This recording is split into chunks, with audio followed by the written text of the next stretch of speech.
رابعہ بصری رحمۃ اللہ علیہ اپنے خامن سے فرماتی رات کو غسل کر کے کپڑے پہن کے خوشبو لگا کے کہ آپ کو میری ضرورت ہے؟ اگر وہ کہتے نہیں تو پھر کہتی مجھے اجازت ہے میں اپنے اللہ سے بات کر لوں؟ کہنے لگے ہاں اجازت ہے. پھر ساری رات سجدے میں گزر جاتی تھی اور نفلوں میں گزر جاتی تھی اور رونے دھونے میں گزر جاتی تھی. جوانی میں فوت ہو گئی 40 سال کی عمر میں.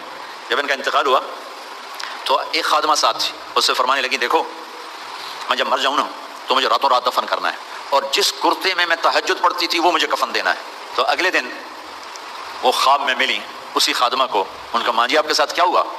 کہا منکر نکیر آئے تھے قبر میں, مجھ سے کہنے لگے من رب کی, تیرا رب کون ہے؟ تو میں نے کہا سبحان اللہ, 40 سال جسے نہ بھلا سکی 4 رات زمین کے اندر آ کے اسے بھول جاؤں گی. تو منکر نکیر کہنے لگے چلو اس کا حساب کیا لینا. تو انہوں نے بڑی خوبصورت پوشاک پہنی ہوئی تھی. کہا آپ کا تو کفن وہ تہجد والا کرتا تھا, یہ سبز ریشم کہاں سے آ گیا؟ کہ یہ سبز ریشم مجھے اللہ نے پہنایا ہے اور تہجد کا کرتا لپیٹ کے رکھ دیا گیا ہے, قیامت کا دن میرے اعمال کے اندر اسے بھی تولا جائے گا.